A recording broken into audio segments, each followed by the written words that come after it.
كنت ببدأ الفيديوهات ازاي؟ مسلسل بطل العالم. يانجو بلاي ارجوكم ما تعملوش مسلسلات تاني.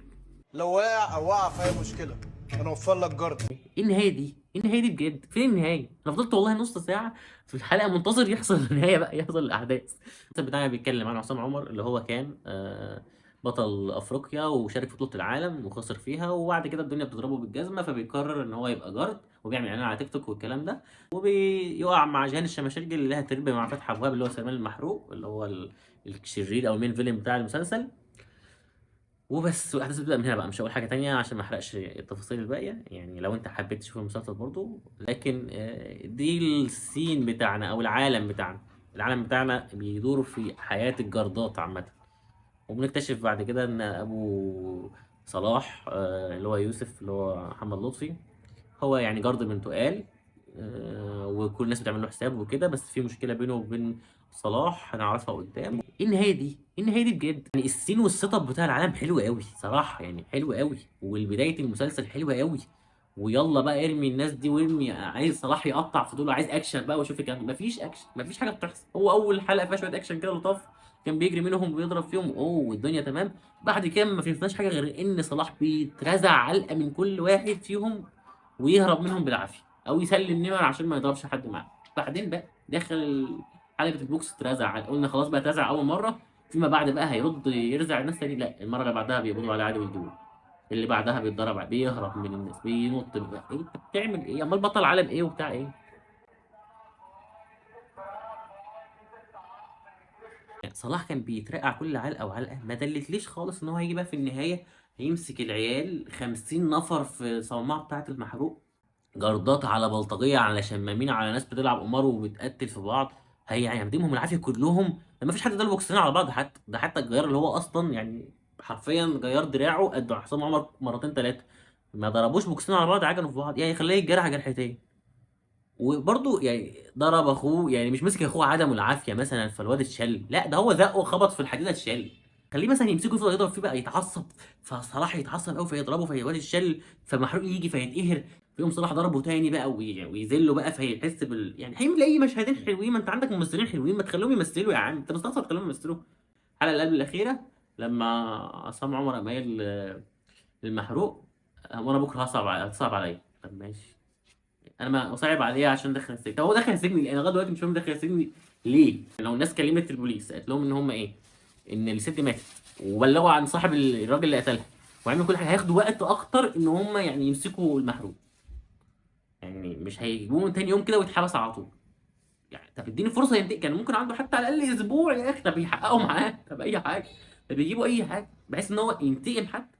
ده هو لو في السجن ممكن يكلم ناس ينتقموا منه بره، يعني هو.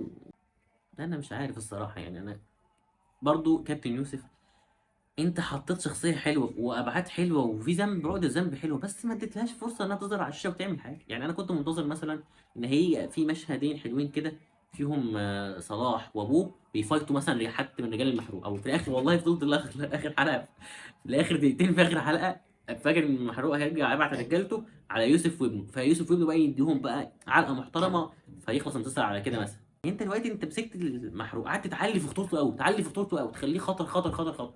وفي الاخر عصام عمر قام بعصابته كلها لوحده من غير حتى ما ياخد ابوه معاه، من غير حتى ما يجيب اثنين صحابه يعني.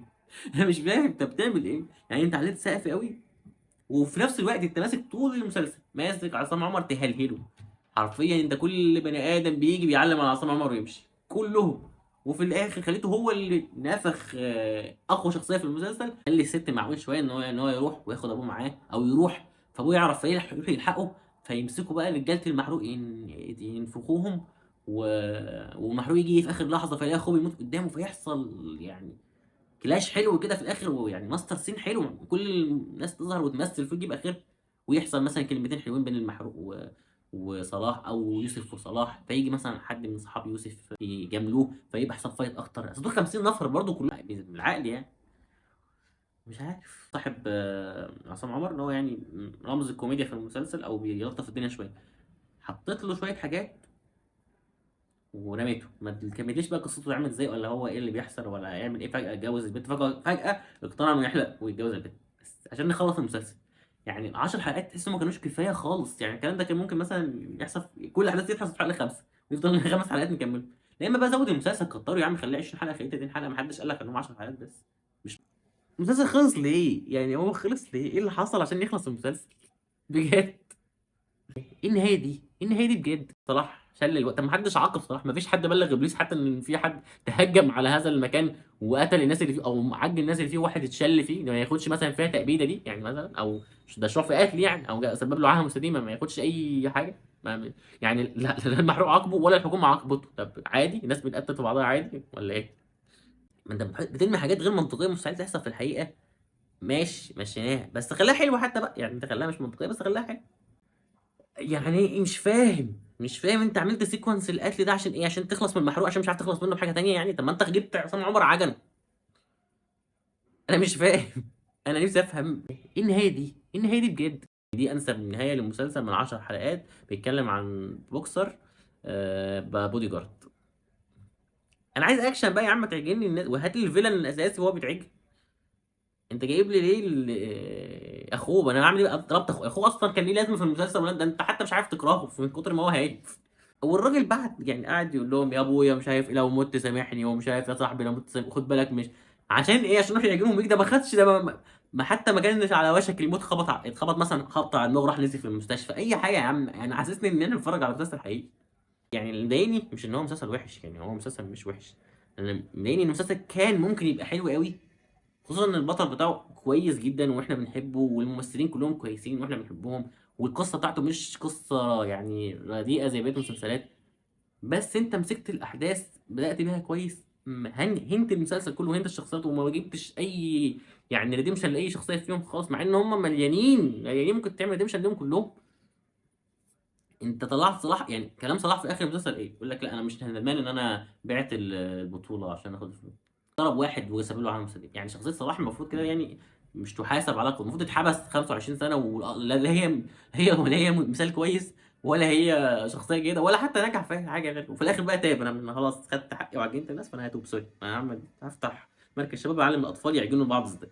ده كان كل الكلام اللي عندي عن المسلسل. ويعني لو عجبك الفيديو وكده يعني اتمنى تعمل لايك وسبسكرايب والحاجات الحلوه ديت، وبص على الفيديو القديمه ويعني كده يعني يمكن لعل وعسى الفيديو يضرب ولا حاجه يعني.